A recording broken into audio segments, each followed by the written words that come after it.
Sujeto masculino, 34 años. Sin antecedentes de trauma social relevante.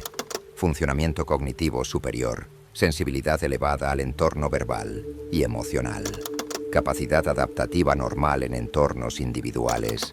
Retirada progresiva del circuito social, acompañada de una percepción estable, no ansiosa, de inutilidad relacional. El sujeto no presenta sintomatología depresiva. Tampoco expresa sufrimiento emocional asociado a la soledad. Refiere una molestia distinta, de otra naturaleza.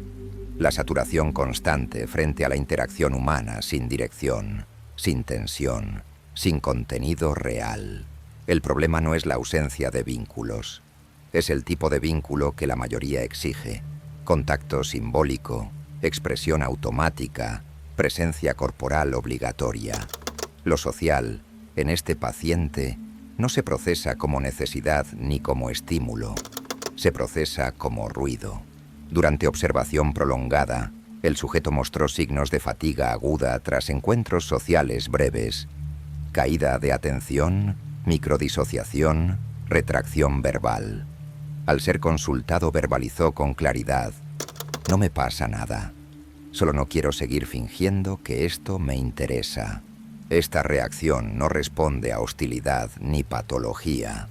Es una respuesta estructural de su sistema cognitivo frente a estímulos que no activan su percepción de realidad. Diagnóstico provisional. Incompatibilidad funcional con la vida social moderna, debido a hiperprocesamiento, pensamiento crítico sostenido y bajo umbral de tolerancia a la simulación relacional. Schopenhauer lo formuló sin necesidad de manual clínico. Cuanto más inteligente es una persona, más sufre entre los demás.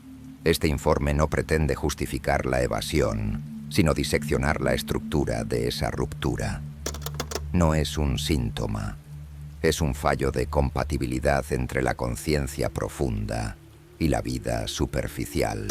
Durante una interacción social de baja demanda emocional, el sujeto aparenta normalidad, sonríe en los momentos esperados, mantiene contacto visual funcional, responde a preguntas básicas con frases cortas y evita generar fricción.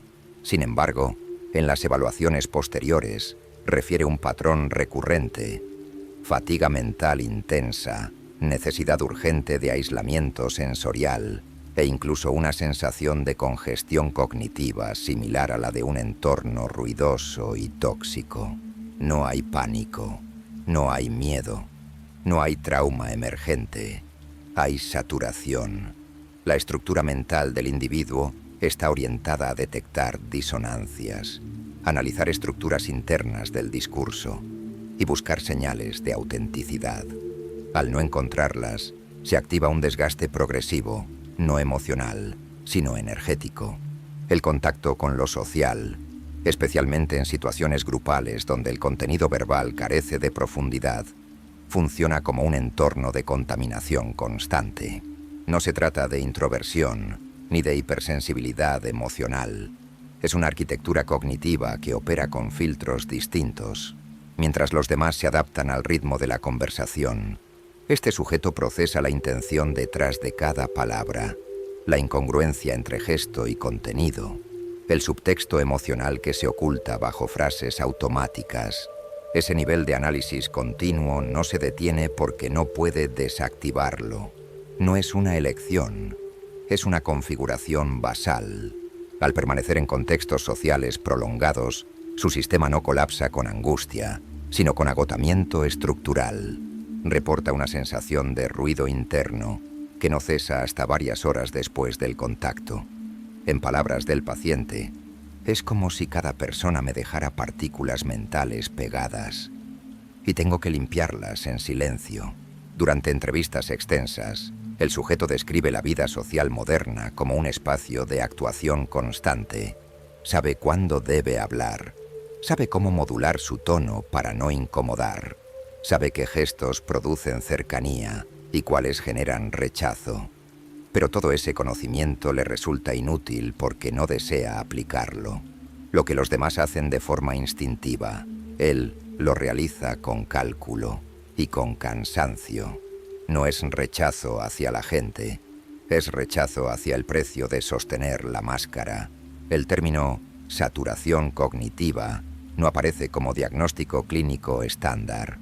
Sin embargo, en este caso se utiliza para describir el fenómeno de sobrecarga perceptiva derivada de la exposición prolongada a estímulos sociales que el sujeto considera irrelevantes o falsificados. El sistema cognitivo responde a esa exposición con desconexión progresiva. Pierde interés, se apaga emocionalmente, reduce el lenguaje verbal al mínimo necesario y comienza a registrar el entorno como una amenaza blanda. No hay ataque directo, pero sí un desgaste estructural que, si se repite con frecuencia, lo lleva a evitar de forma sistemática cualquier situación que implique socializar por compromiso. Esta evitación no nace del miedo ni del conflicto, nace de la lucidez. El sujeto ha comprendido que su estructura mental no es compatible con el ecosistema afectivo que lo rodea y, por tanto, se retira no como síntoma, sino como solución. Al ser consultado sobre si extraña las reuniones, responde sin ambigüedad: echo de menos sentirme conectado, pero nunca me sentí conectado estando ahí. Lo que podría confundirse con aislamiento patológico es, en este caso, una elección racional basada en la experiencia acumulada del colapso perceptivo posterior. Su mente no se niega a la gente, se niega al desgaste innecesario de estar donde no puede pensar con claridad. Schopenhauer, en sus escritos, planteó que el ser humano lúcido busca el aislamiento no porque deteste a los demás, sino porque su umbral de tolerancia a la tontería es más bajo. No fue una crítica hacia las personas, fue una reflexión sobre la naturaleza de la existencia. Cuanto más profundo es el pensamiento, más frágil se vuelve ante el bombardeo de lo trivial. En este caso, la exposición constante a lo superficial no genera trauma, genera saturación. Y en esa saturación, la única salida es el silencio. El sujeto no busca desaparecer, solo quiere volver a operar desde un entorno donde no tenga que sacrificar su claridad mental para ser aceptado. La mayoría de las personas utiliza el lenguaje como lubricante social, no para comunicar, sino para suavizar fricciones, ocupar espacios vacíos, llenar silencios que le resultan insoportables. El sujeto, en este caso, no comparte esa función simbólica. Para él, el lenguaje solo tiene valor si transporta algo real. En sesiones prolongadas, describe el habla cotidiana como un paisaje sonoro sin profundidad. No hay conflicto, no hay tensión, no hay dirección. Solo una secuencia de palabras utilizadas por reflejo. Frases de relleno, opiniones recicladas, reacciones prestadas. El sujeto no responde con fastidio ni con superioridad. Responde con parálisis. Mientras el entorno intercambia ideas como si fueran fichas de juego, él permanece en silencio. No porque no tenga nada que decir, sino porque no encuentra una grieta por donde ingresar algo que no suene ajeno. Durante ejercicios de interacción simulada, el sujeto demuestra dominio total de los códigos sociales. Puede iniciar una conversación trivial, mantenerla, incluso resultar carismático. Pero inmediatamente después muestra signos de fatiga. Aumenta su frecuencia cardíaca, disminuye el contacto visual y verbaliza una sensación precisa: no me escuché en ningún momento. Eso lo resume todo. No está presente en la conversación, está representando una función. El lenguaje, cuando no es auténtico, actúa sobre él como una forma de violencia sutil. La mayoría de las personas se sienten cómodas intercambiando frases que no piensan. El sujeto no puede. Tiene una resistencia interna hacia el uso del lenguaje sin intención. No puede decir qué rico clima si no siente nada respecto al clima. No puede reír por cortesía si no hay nada que le cause gracia. Esta rigidez no es social, es estructural. Su sistema nervioso está afinado para registrar la disonancia entre lo que se dice y lo que se siente. Cuando alguien habla por protocolo, lo detecta. Cuando alguien opina por reflejo, lo nota. Cuando alguien llena el aire con palabras para no quedarse solo, lo intuye. Eso convierte cada interacción cotidiana en una lectura de microfalsedades. Y eso lo agota, no porque sea mejor que los demás, sino porque su capacidad de tolerar la representación simbólica vacía está por debajo del promedio. En observaciones encubiertas, se comprobó que su lenguaje se activa únicamente cuando la conversación roza la incomodidad, cuando hay una verdad que se está evitando, cuando hay un conflicto implícito que puede sacarse a la superficie. Ahí aparece, ahí habla, y cuando habla, lo hace sin rodeos. Pero esos momentos son escasos. Lo común, en cambio, es que el lenguaje opere como distracción colectiva. Para este sujeto, esa distracción es ruido, literalmente. Un ruido conceptual que altera su enfoque, contamina su pensamiento y le exige fingir que algo vacío tiene valor solo para no incomodar a otros. En palabras textuales, no me molesta lo que dicen, me molesta que no se pregunten por qué lo dicen. Este patrón se repite incluso en interacciones afectivas. Las declaraciones emocionales prefabricadas, los cumplidos sin peso, las palabras de consuelo automáticas, todo eso tiene en él el efecto contrario al deseado. En lugar de acercarlo, lo expulsan. No porque no necesite conexión, sino porque no puede confiar en un puente hecho con palabras huecas. Schopenhauer identificó este fenómeno en su época, sin lenguaje técnico, pero con la misma precisión. Las personas más lúcidas tienden al silencio no por timidez, sino por saturación del discurso ajeno.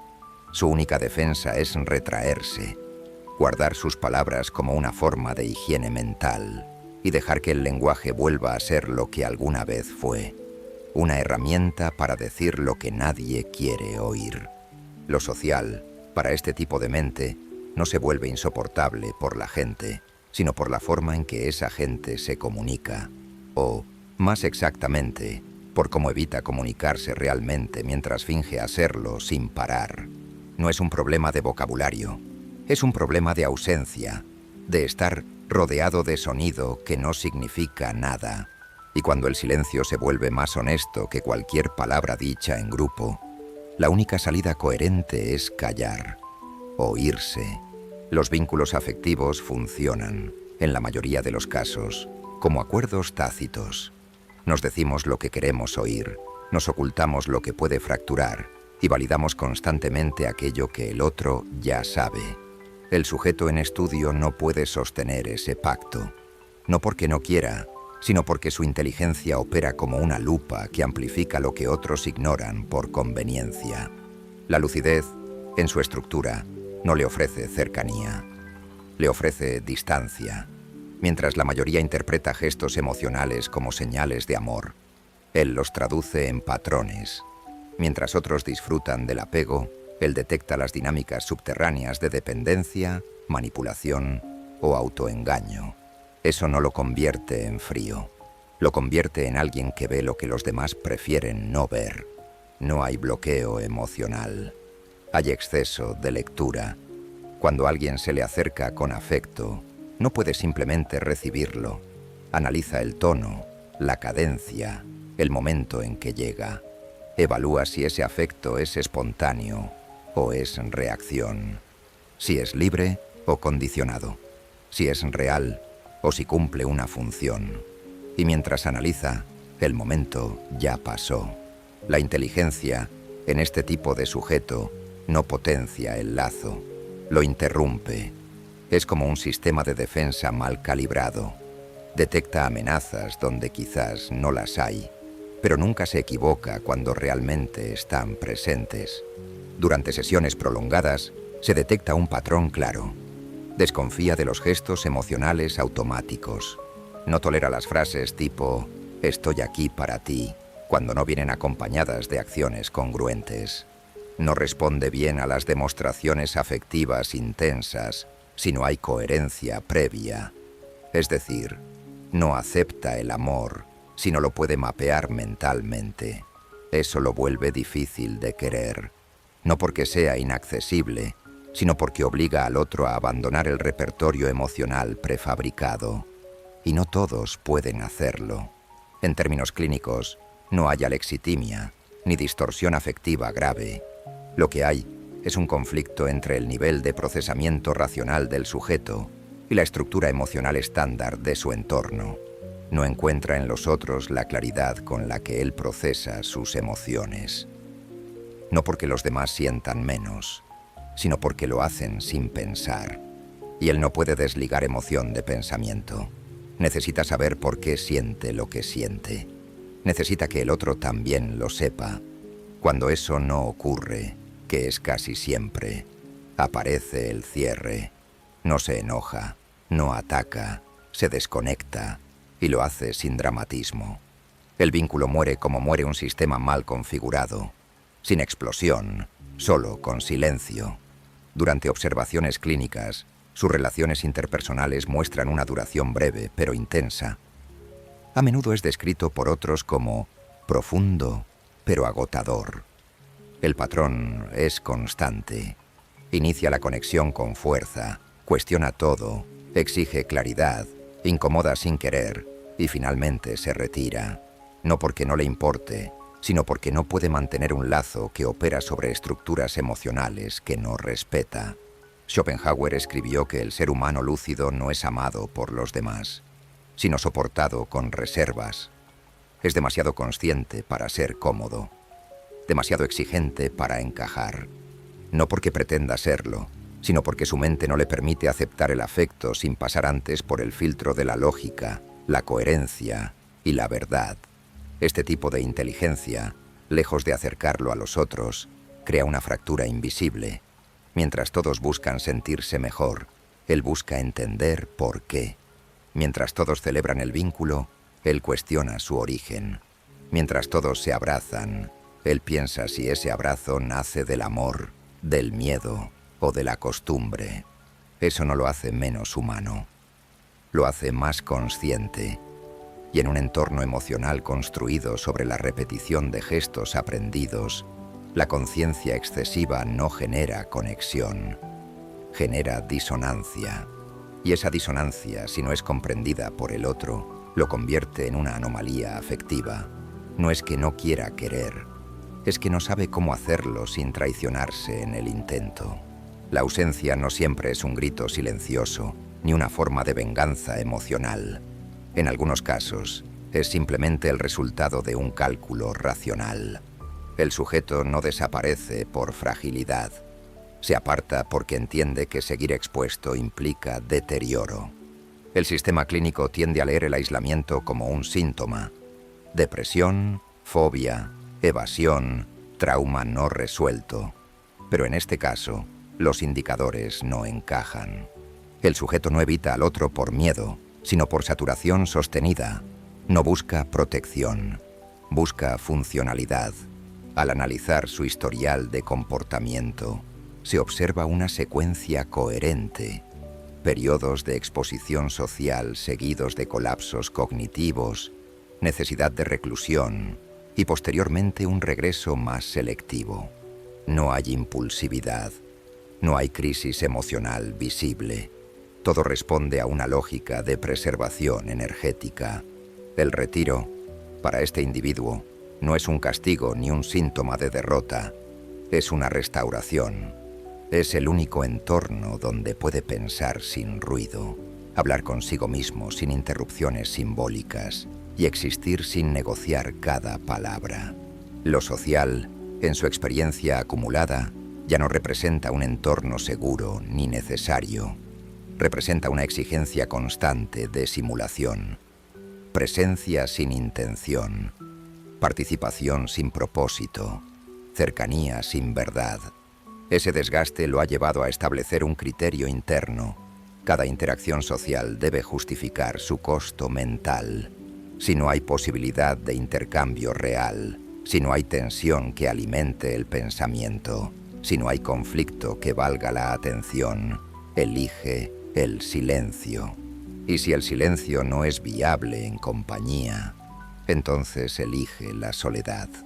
Durante entrevistas clínicas, El sujeto verbaliza la idea de que su retirada no es una reacción emocional, sino una forma de inteligencia aplicada. En sus palabras, no me estoy escondiendo, estoy saliendo del juego. No hay culpa, no hay nostalgia, solo una claridad. Permanecer exige actuar, y actuar en exceso destruye la identidad. La mayoría busca pertenecer como respuesta al miedo. Este tipo de mente, cuando logra cruzar ese umbral, deja de necesitar pertenencia como validación. No porque se cree autosuficiente, sino porque entiende que la pertenencia masiva exige una forma de amputación. Hay que recortar partes de uno mismo para encajar en la forma esperada. El retiro, entonces, aparece como un acto de conservación ontológica. No es aislamiento depresivo, es autodefinición. El entorno interpreta su distancia como frialdad, lo diagnostica desde la norma. Le falta calor humano, tiene problemas para confiar, debe trabajar en su apertura. Pero ninguna de esas frases se sostiene cuando se observa el patrón completo. El sujeto no se cierra, se protege. La decisión de aislarse no surge del fracaso relacional, sino de la observación acumulada de que los vínculos disponibles no cumplen con el mínimo estructural que su mente exige. No necesita afecto constante, necesita realidad constante. Y en la carencia de esa realidad, todo gesto de compañía le parece ruido, toda conversación, un trámite, y todo acercamiento, una petición de que vuelva a actuar. Schopenhauer no hablaba de soledad como castigo, sino como condición estructural del individuo que piensa, no porque odie a los demás, sino porque su mente ya no puede regresar al nivel de ilusión necesario para convivir con ellos sin fracturarse.